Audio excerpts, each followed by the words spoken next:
Je m'appelle Laurence Gauvin, nutritionniste diététiste, et je suis la fondatrice de Logo Nutrition. Aujourd'hui, nous allons défaire le plus grand mythe qui entoure les troubles alimentaires. Lorsqu'on se restreint pendant des années, le corps finit par se défendre.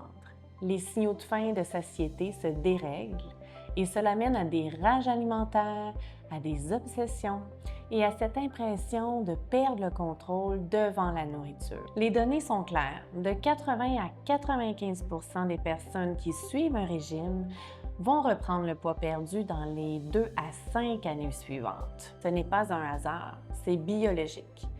La restriction ne peut tout simplement pas être maintenue à long terme. Je vais maintenant vous dire quelque chose qui va peut-être vous surprendre. Les personnes qui suivent des régimes ont énormément de volonté. Être capable de tenir un régime, même sur une courte période, alors que le corps réclame exactement le contraire, cela demande une volonté considérable. Il y a un autre aspect dont on parle très peu. On imagine qu'un trouble alimentaire ressemble à l'anorexie ou à la boulimie. Or, de nombreuses personnes souffrent en silence sans diagnostic et leur souffrance est tout aussi réelle. Je vous donne 3 exemples.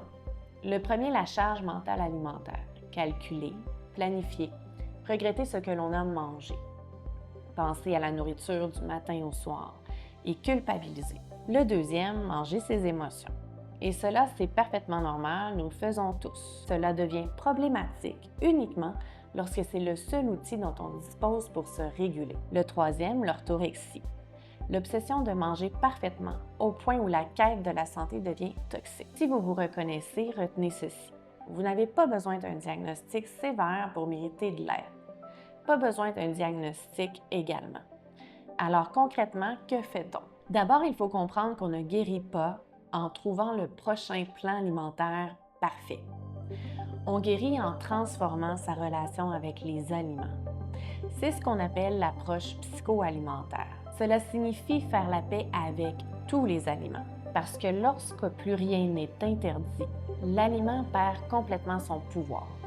Cela signifie sortir du cercle vicieux des régimes, réapprendre à reconnaître sa faim et sa satiété, manger de façon intuitive et travailler son image corporelle avec bienveillance et sans jugement. Vivre librement sans préoccupation alimentaire constante, c'est possible. Mais on ne traverse pas ce chemin seul. Si vous vous êtes reconnu, notre équipe est là pour vous accompagner.